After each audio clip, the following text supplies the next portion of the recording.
In the last video, we visited Peña de Bernal in Queretaro.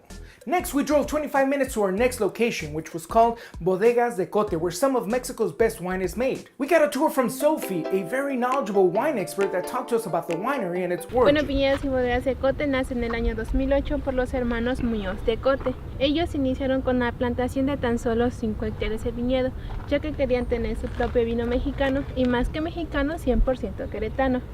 I'm really excited to learn about the grapes, but I'm more interested in tasting them, if you know what I mean. Alright, so we saw the vineyard. Now we're gonna go see where the process of fermentation begins, and then we're gonna feel the process of indruncation. I think that's what it's called. The winery was very clean and state-of-the-art, full of fancy machinery to clean and crush grapes. Unfortunately, there's no more squishing grapes by feet, I'm afraid. And I was really looking forward to that because, you know, that episode of I Love Lucy. Sophie explained to us how the wine is made and how the structure of the winery is in levels that allow barrels to be filled in the storage below using only gravity, as opposed to pumps to preserve the taste. We saw how the wine is bottled by hand and stored naturally in a cool place without the use of refrigeration, which is really cool. All right, so they're taking us down to where the good wine is kept. This is where they store the wine in the big barrels, the one that costs a lot more. They say don't touch it because it might fall.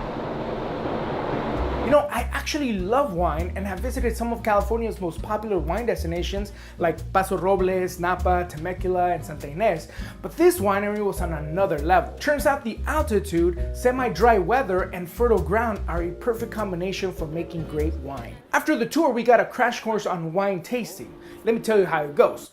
First, you gulp to prep your body to receive the wine. Then you swish, I think it's to kill the germs. Then you drink and breathe. Repeating until you start getting dizzy and start tasting fruits and stuff like that.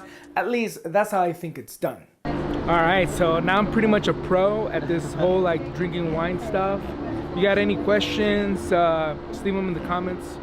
I'll try to answer them best I can. After the tasting, we had lunch. We started with one of the best salads I've ever had in my life. At first, I thought it was a wine, but it turns out that the reason the vegetables are so fresh and tasty is because they grow everything there and only use fruits and vegetables that are in season.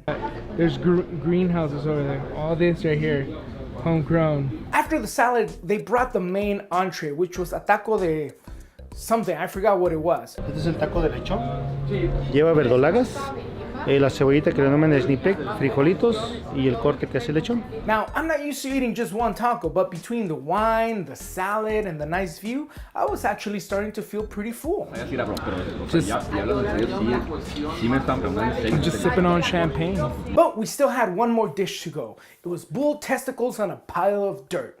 No, I'm just kidding. It looked disgusting, I guarantee you that, but this was passion fruit. Passion fruit. That's the sauce underneath, and then it's like a brownie cake chocolate crumble. That's what it is. It's the freaking passion that I'm tasting.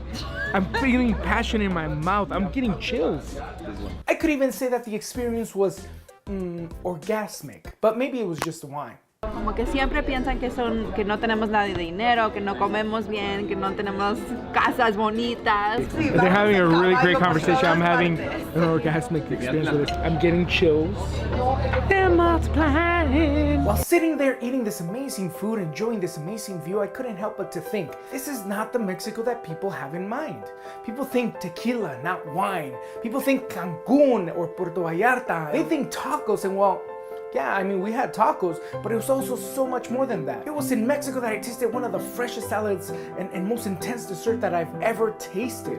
Not to mention the wine. This trip was proving to be a lot more than I expected, but little did I know my journey was just beginning. Stick around because on the next video, we'll visit the town of San Miguel de Allende, another one of Mexico's Pueblos Magicos, where we'll get a tour of the city center and learn about Mexico's independence from Spain. We'll also visit a deserted mining town and learn about pre-Hispanic musical instruments. Lastly, we'll end our journey in Guanajuato, Mexico, where we'll witness a marriage proposal during one of their world-famous callejoneadas.